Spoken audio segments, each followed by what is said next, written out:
Entrando agora no item 5º, continua André Luiz falando sobre a metamorfose do inseto.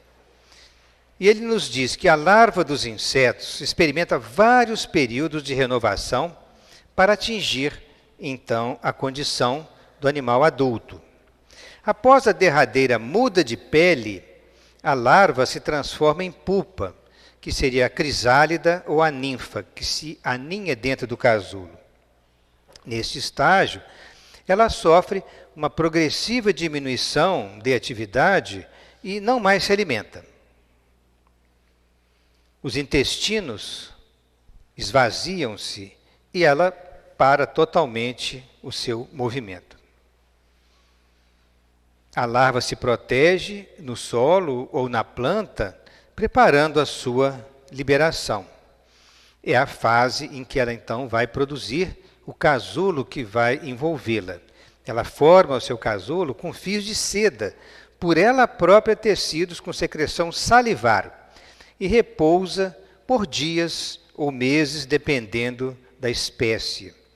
No casulo, a crisálida, ou pupa, sofre profundas modificações em seu organismo, preparando a sua liberação. Vibrações da organização psicossomática induzem a modificações.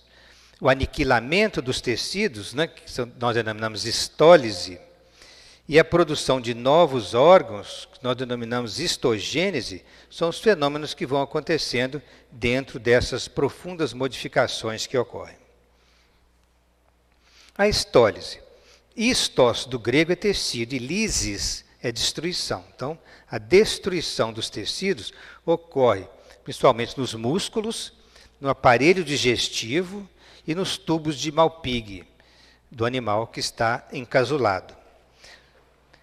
E ocorre uma coisa interessante: enquanto os sistemas circulatório e nervoso são preservados, os demais sistemas passam por uma destruição maior ou menor de suas células.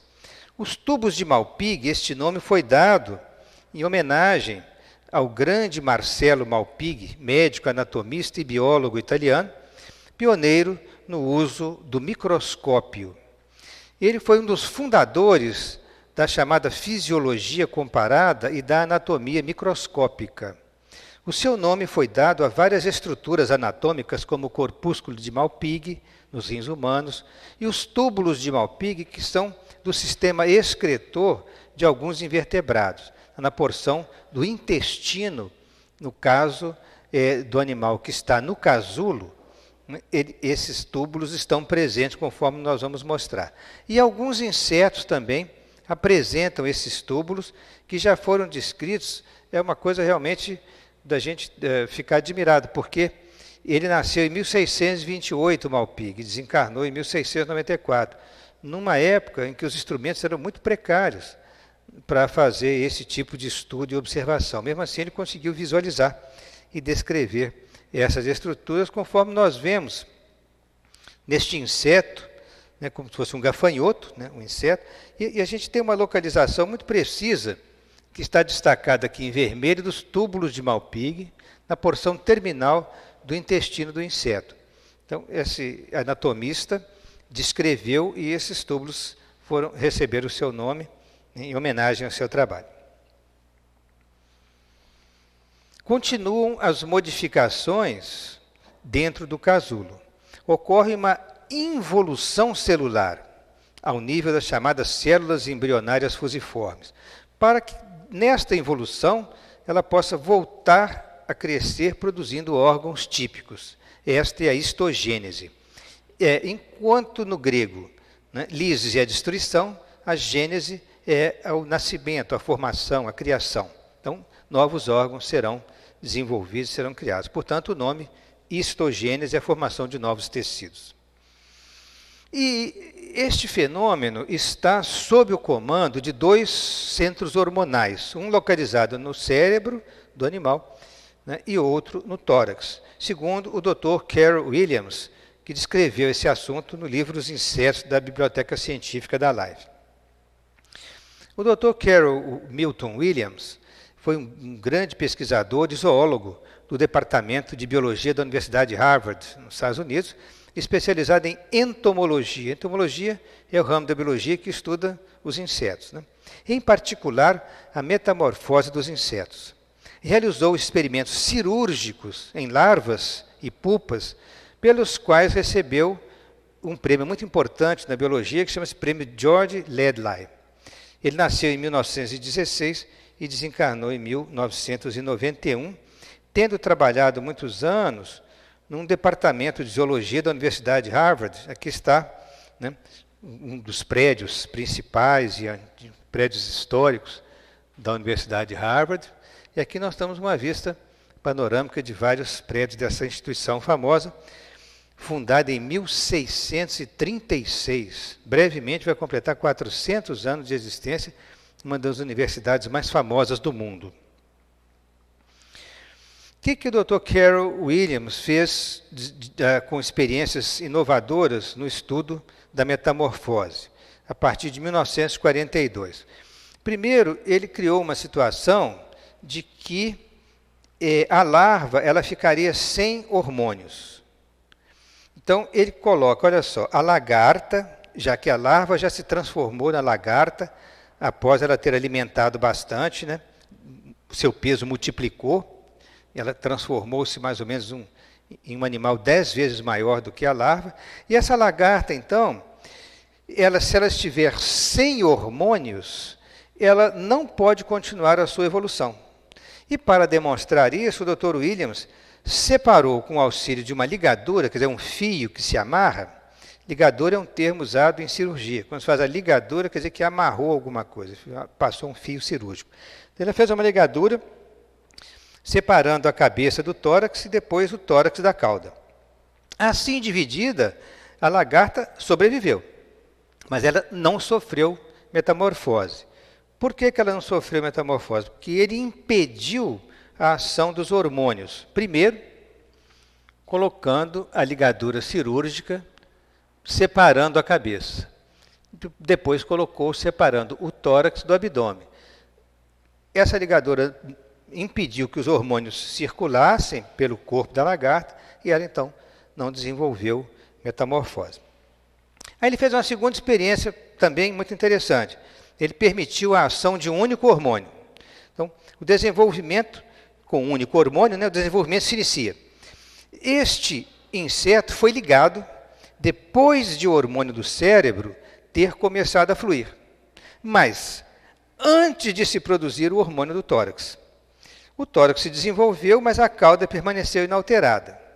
Então, quando ele fez essa ligadura, o hormônio já tinha sido liberado, mas aqui o hormônio do tórax ainda não. Então, o hormônio liberado pelo cérebro desenvolveu o tórax, mas como ele amarrou aqui, o hormônio do tórax não pôde ir para o abdômen e parou o desenvolvimento no abdômen, entenderam? Então, é um único hormônio, o hormônio produzido pelo cérebro. Agora já a questão da presença dos dois hormônios. O Dr. Williams fez a seguinte experiência. Observou que com os dois hormônios ocorreu a metamorfose completa do inseto. As seções da cabeça e do tórax foram separadas por um nó. Porém, depois de produzidos os dois hormônios, a experiência comprovou que o hormônio do cérebro estimula o torácico. E o torácico, por sua vez, estimula o restante, né, do abdômen para fazer toda a transformação do animal. Então, quando ele colocou a ligadura separando a cabeça e separando o tórax, os hormônios já tinham sido liberados. Portanto, aconteceu a metamorfose completa do animal. Esse trabalho muito interessante, ele recebeu o prêmio, um prêmio importante por causa desses trabalhos dele. Então, com a metamorfose completa, o inseto integralmente renovado abandona o casulo, revelando-se por falena, leve e ágil. Essa palavra falena, interessante a gente colocar aqui uma explicação sobre ela. Falena vem do grego falaina, que significa borboletas noturnas, e da família dos geometrídeos, que é um tipo de espécie de família dentro desses animais que são característicos de serem noturnos, o comportamento noturno desses animais.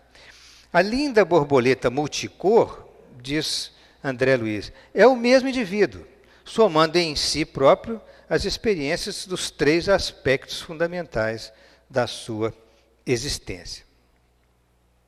Então, a larva transforma-se na ninfa, a ninfa no inseto adulto. Então, após estas explicações sobre a sequência das modificações na metamorfose, nós vamos mostrar um filme que pega desde o ovo, libertando a pequena larva, a larva desenvolvendo-se como lagarta, depois formando o seu próprio casulo, as modificações todas que ocorrem neste casulo, da metamorfose, até que o casulo se rompe para libertar uma borboleta muito linda, que é a borboleta monarca, que nós vamos mostrar para vocês nessa sequência.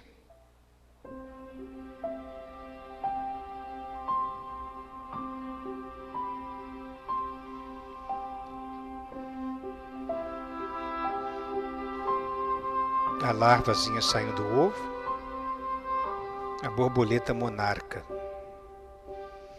Então, logo ela sai, ela devora até a própria casca do ovo. E ela já está numa folha de uma planta qualquer.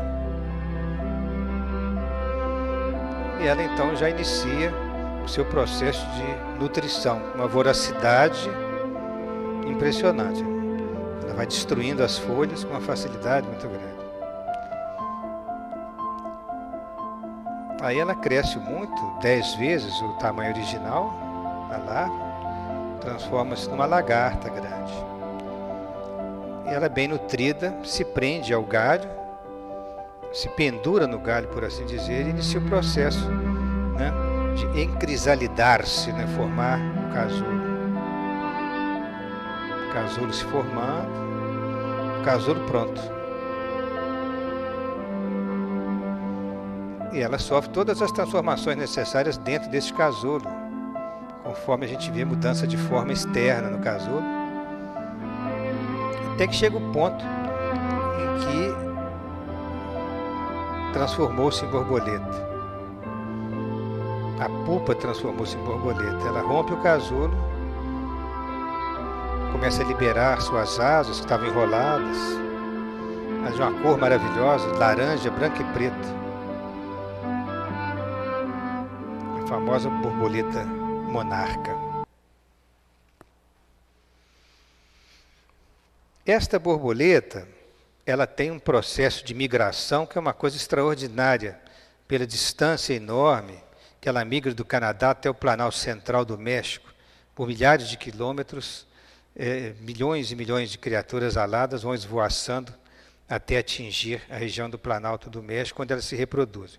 Essa fotografia foi feita já no Planalto mexicano, central mexicano, onde tem as matas naturais para onde elas migram. E vocês vejam que linda figura, com várias borboletas juntas ali, e uma profusão de cores, uma coisa extraordinária. O que se vê no céu na ocasião da migração, né? Elas voam inacreditavelmente 4.000 quilômetros do Canadá até o Planalto Central do México, onde elas se reproduzem, nas florestas mexicanas. Elas têm uma envergadura muito grande entre as duas pontas das asas abertas, de 4 polegadas, cerca de 10 centímetros, mais ou menos. A monarca é bem conhecida por sua longa migração. E é a única espécie de borboleta que faz migrações anuais no sentido norte e sul, como fazem muitas espécies de aves. Um fenômeno muito interessante, uma coisa maravilhosa da natureza, porque é difícil imaginar que um animalzinho desse possa voar 4.000 quilômetros e ter um senso de navegação aérea, de direcionamento, impressionante para não perder o caminho. Mas são das maravilhas da natureza, são das leis divinas que regulam a evolução do princípio inteligente, que um dia a gente vai conhecer mais em profundidade. Já entrando no item 6º do capítulo, André Luiz já passa a transportar todas aquelas comparações dos ensinos anteriores para a histogênese espiritual. para falar a respeito dos processos na desencarnação, da recomposição do corpo espiritual do indivíduo, no processo em que ele se desliga do corpo físico. O ser humano, após o período infantil, ele passa por etapas de renovação interior até atingir a madureza. Somente após o esgotamento da força vital, pela senectude, pelo envelhecimento, ou pela caquexia, uma situação de enfermidade que nós vamos mostrar, é que se habilita a transformação mais profunda. Então, o indivíduo, né, desde o período infantil, ele passa por todas as renovações, ele chega à fase adulta e depois ele entra num período de envelhecimento, normalmente. Então, ele pode ter um envelhecimento fisiologicamente normal, dentro das fases do envelhecimento, mas ele pode evoluir por uma doença em que ele perde muito peso e evolui para um estado que a gente chama de caquexia, acontece muito em pacientes com câncer, em estado terminal. Nessa situação, a criatura se habilita, então, a essa transformação mais profunda, que é exatamente o momento que ele começa a passar para o mundo espiritual. A caquexia é uma síndrome complexa, isso em medicina, né, se usa muito esse termo de caquexia, como se fosse um enfraquecimento geral, com a perda de peso acentuada, uma atrofia muscular enorme, e uma fadiga muito grande, o paciente se sente muito enfraquecido, tem uma perda de apetite, ele não consegue alimentar quase nada, tem que sofrer uma alimentação por sonda, e uma situação muito difícil, porque essa síndrome é muito difícil de tratar. A palavra caquexia vem do grego, significa condição ruim do organismo, né? É um caso, então, muito grave de desnutrição, de difícil tratamento e que se revela principalmente em doentes terminais. Vejam bem nessa fotografia como era o paciente antes da doença e a forma em que ele se transformou, com extraordinária perda de peso, atrofia muscular, fadiga e falta de apetite, tendo que ter uma alimentação especial. Mas quando são doenças crônicas graves que evoluem para a desencarnação, essa perda é progressiva e é irreversível, né? Então, falando da histogênese espiritual, na idade avançada ou doença crônica, que evolui para uma diminuição da atividade, a redução da alimentação, o recolhimento ao leito, porque o paciente fica com um estado de fraqueza tão grande que ele passa a ter dificuldade de caminhar, e se prepara para o trabalho liberatório através da desencarnação. Esse trabalho liberatório pode durar minutos, horas, como também pode ser dias, meses ou até decênios, dependendo da profunda ligação que aquela pessoa tenha com a matéria, com o corpo físico. Há casos de espíritos mais evoluídos que em poucos minutos ou algumas horas se desprendem com facilidade do corpo físico, mas há outras criaturas profundamente ligadas a hábitos ou mesmo a situações em que usa determinados produtos que levam à perda de sua saúde, ou pessoas com a mentalidade profundamente materialista e que não desejam abandonar o corpo físico, se prendem muito à vida no final, ela pode ter uma liberação mais lenta, demorando um tempo maior, casos de suicídio, ou suicidas homicidas que ficam presos ao próprio corpo, experimentando até situações tristes da decomposição cadavérica. Coisas que nós vamos abordar em outras oportunidades. Então a criatura mumifica-se à afeição da crisálida no processo da cadaverização. O corpo físico já organicamente perde a sua vitalidade. Essa criatura envolve-se num casulo de forças mentais. Olha só a comparação do casulo com o caso dos insetos. Ela se envolve num casulo de forças mentais, no imo do ser, com os fios dos próprios pensamentos. Os fios dos próprios pensamentos. Tecido com as suas ideias reflexas dominantes, ou chamadas secreções da própria mente. Inicia, então, o corpo físico o processo de decomposição pela estólise, a destruição, né, dos tecidos, de células e tecidos.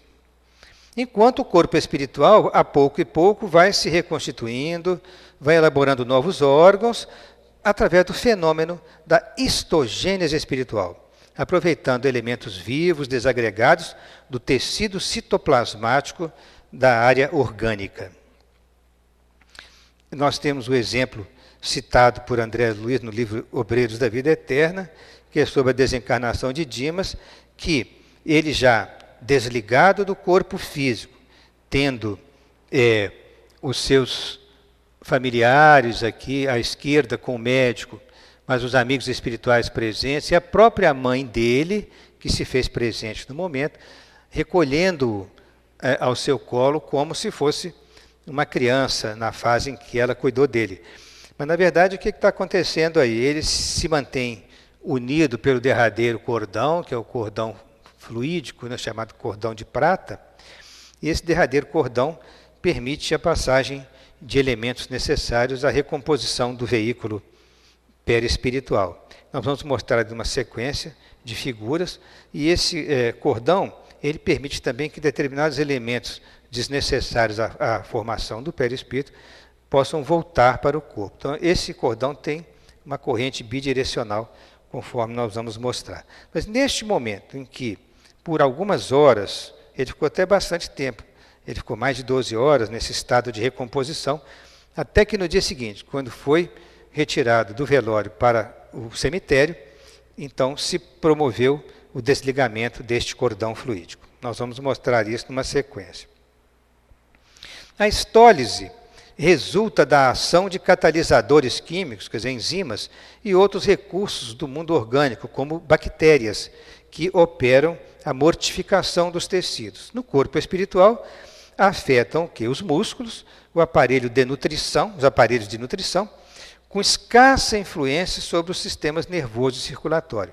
À semelhança da metamorfose da lagarta na borboleta, né, que também sofre essas alterações em seus sistemas, em seus aparelhos, na reconstituição do perispírito, há uma mudança tanto nos aparelhos de nutrição como na parte muscular, mas quase não há mudança no sistema nervoso e circulatório. Através da histogênese espiritual, os tecidos citoplasmáticos, por um processo involutivo, eles voltam à condição de células embrionárias multiformes, que se dividem por cariocinese. Cariocinese é o processo, né, de duplicação celular, plasmando a forma do corpo espiritual segundo o tipo imposto pela mente. O Livro dos Espíritos nos ensina que, geralmente, quando nós desencarnamos, a forma que nós adotamos no plano espiritual é geralmente a forma da última existência que nós tivemos, a forma do corpo físico que nós tivemos. Por quê? Esse tipo imposto pela mente, na verdade, durante toda uma existência, nós automatizamos a visão de nós próprios. Então, nós temos um modelo de esquema corporal preservado em nossa mente, que ao formarmos novamente, refazermos o corpo espiritual na desencarnação, ele é refeito pelo mecanismo da forma automática que a mente registrou durante toda aquela existência, mantendo o esquema corporal relacionado à forma da última encarnação. Isso, né, na generalidade, evidentemente que há algumas exceções. Então, o Livro dos Espíritos fala isso na questão 150. Bom, agora já entrando no item 7º, propriamente na desencarnação do espírito, nós vamos dizer que com os acontecimentos da morte, o espírito abandona o veículo carnal, plenamente renovado em si mesmo, porém, se aprisionado ao casulo de seus pensamentos, quando não trabalhou para renovar-se intimamente, ele pode alterar a sua densidade segundo a sua vida mental. Então, nós podemos ter um corpo espiritual mais denso em planos inferiores, né, em zonas de sofrimento, ou poderemos ter um corpo espiritual mais leve, né, mais fluido, mais rarefeito em colônias espirituais onde existe felicidade. Dispondo de novos elementos para atender à sua nutrição. Porque, de fato, mesmo quando desencarnados, nós temos o corpo espiritual, alguma forma de nutrição nós teremos no mundo espiritual.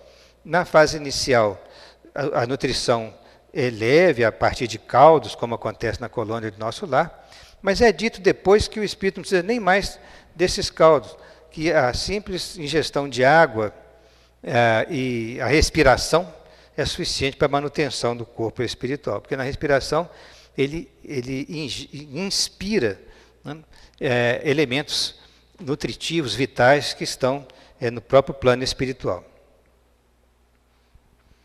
Bem, esses novos elementos de alimentação que o corpo espiritual dispõe no mundo espiritual equivalem-se às trompas fluídico-magnéticas de sucção, mantendo, porém, um aparelho bucal que nos é próprio. E nós poderemos ter esses novos elementos de alimentação, a semelhança de trompas fluídico-magnéticas, mas manteremos também o aspecto, né, do nosso aparelho bucal, quer dizer, da boca, da estrutura toda da face relacionada à nutrição. Tais antenas de matéria sutil estão presentes também na aura dos encarnados como radículas alongadas. São comparações que o André Luiz faz para essas projeções que saem do corpo espiritual. Através delas, né, nós assimilamos ou repelimos as emanações das coisas e dos seres que nos cercam, tanto quanto as irradiações de nós mesmos, uns para com os outros. Então, quando estamos no plano espiritual, nós temos esses prolongamentos, e também sabemos que até nos próprios encarnados, porque os encarnados somos dotados, né, de corpo espiritual também, encarnados, porém, com o corpo espiritual, interligado com a matéria, também temos essas radículas alongadas. Mas o que é interessante é que no mundo espiritual nós assimilamos ou repelimos as emanações, curiosamente ele disse, das coisas e dos seres que nos cercam. Então, é como se nós estivéssemos em permanente contato com a natureza, assimilando e repelindo fluidos, energias que são emitidas não só pelos objetos, pelas coisas, como pelos seres em geral, de qualquer nível. Além disso, também as irradiações entre os semelhantes, né, entre os espíritos de um para com os outros. Bem, nós falamos que íamos mostrar uma sequência a respeito da desencarnação de Dimas, exatamente porque esse item fala sobre a desencarnação. Mas acontece que, no capítulo 12 do livro Evolução em Dois Mundos, nós mostraremos uma sequência de eventos da desencarnação que será mostrada de forma mais detalhada nessa próxima aula. Porque esse capítulo que nós nos referimos, o 12, todo ele se dedica à desencarnação. Mas no momento é interessante nós mostrarmos essa sequência de forma mais sintética para compreendermos como que o corpo espiritual se recompõe no processo da desencarnação. Então, isso é relatado em mais detalhes no livro Obreiros da Vida Eterna, né, de autoria de André Luiz e Chico Xavier, no capítulo 13, em que o instrutor Jerônimo, que é responsável pela equipe no trabalho da desencarnação, pede a André Luiz que faça a imposição das mãos sobre a cabeça do Dimas, que estava bastante doente, uma doença crônica grave, uma cirrose hepática. Então ele faz a imposição das mãos sobre a cabeça dele para que o instrutor possa dar início aos trabalhos da desencarnação. E o instrutor explica a André Luiz que existem as chamadas zonas vitais da individualidade, que são 3, que ele cita de centro vegetativo, centro emocional e o centro mental. E além desses 3 centros, no processo da desencarnação, existe também o cordão fluídico, que é o cordão prateado, que tem uma importância muito grande para a reestruturação do corpo espiritual. Essas zonas vitais da individualidade têm essa localização: o centro vegetativo, na altura mais ou menos do estômago, o centro emocional no tórax, na altura do coração, e o centro mental no cérebro. Esses centros vitais são importantes no processo da desencarnação. Por quê? Enquanto André Luiz mantinha a imposição das mãos sobre a cabeça do Dimas, o instrutor Jerônimo atuou no centro vegetativo, na altura do estômago, porque por trás do estômago tem um plexo nervoso muito importante, que é o chamado plexo celíaco, que tem uma importância muito grande para o funcionamento de todas as vísceras. É do sistema nervoso autônomo, no neurovegetativo. Então, ali ele quebrou determinados laços que prendem o perispírito ao corpo físico e uma certa quantidade de substância leitosa, à semelhança de um ectoplasma, se desprendeu do corpo físico e ficou pairando alguns centímetros acima do corpo do Dimas. Após um pequeno intervalo, o instrutor passou a atuar no chamado centro emocional, na altura do tórax, localizado na altura do coração, e ali também quebrou laços que prendiam, né, o espírito ao corpo, e nova cota de substância leitosa se desprende à semelhança de um ectoplasma, não visível aos nossos olhos de encarnados, visível aos olhos dos espíritos. E essa substância fica pairando alguns centímetros sobre o corpo. Feito um pequeno intervalo, o Dr. Jerônimo voltou a atuar já no chamado centro mental, que tem uma localização muito importante, que nós vamos mostrar isso para vocês. Então, ele atuou nessa região e, segundo André Luiz, descreve que subitamente salta uma chama violeta dourada. E essa chama violeta dourada ela é muito brilhante e tem movimentos muito rápidos, de tal maneira que é difícil você fixá-la com o olhar. Tamanha a movimentação dela. No momento que essa chama violeta salta, ela vai ajudar na recomposição, conforme nós vamos mostrar. Mas é importante informar que se nós, do ponto de vista da anatomia humana, se nós pegarmos o crânio e abrirmos o crânio por trás, na região posterior, nós vamos encontrar ali o cérebro e vamos encontrar o cerebelo. E aqui foi feita uma abertura para mostrar que lá na profundidade, na altura do chamado tronco encefálico, numa região que é do bulbo, André Luiz fala da chamada fossa romboide. A fossa romboide é exatamente aquela estrutura que nós estamos mostrando central, com um formato meio que losangular aqui, e que representa o assoalho do quarto ventrículo. O quarto ventrículo é uma cavidade onde circula o líquor, aquele líquido claro, líquido céfalo-raquediano, que se faz punção na medula para examinar, por exemplo, se uma criança tem meningite. Então, é um líquido bem claro que circula dentro do nosso sistema nervoso, que tem uma importância muito grande, imunológica e nutritiva. Então, naquela região existem centros vitais importantíssimos que regulam a pressão arterial, regulam a respiração, regulam a temperatura corporal. Tem uma série de centros vitais de importância fundamental e ali é que o instrutor atuou para quebrar as ligações definitivas que prendiam o espírito ao corpo. Então, ali, exatamente dali, saltou a chamada chama violeta dourada. E aí, no momento que essa chama violeta dourada saltou, com seus movimentos rápidos, ela absorveu instantaneamente aquela quantidade de substância leitosa que pairava sobre o cadáver e imediatamente formou uma cabeça em tudo semelhante à cabeça do cadáver, mas permanecendo ligada pelo cordão fluídico, que é o cordão de prata, e esse cordão fluídico, ele tem de fato um fluxo bidirecional. Por quê?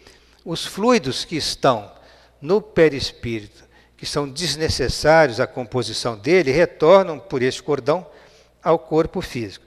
Os fluidos vitais remanescentes do corpo físico, que são importantes para a reconstituição do corpo espiritual, se dirigem do cadáver para o corpo espiritual. Então, assemelha-se a um cordão umbilical, e no cordão umbilical a criança é nutrida através da placenta, pelo sangue materno, mas o sangue da criança, as impurezas voltam para a placenta em direção à mãe. Então, o cordão umbilical tem um fluxo sanguíneo nas duas direções, da mãe para o feto, do feto para a mãe, assim como o cordão de prata, o cordão fluídico derradeiro, que estabelece essa troca fluídica entre os dois corpos, um em decomposição e o outro em processo de histogênese.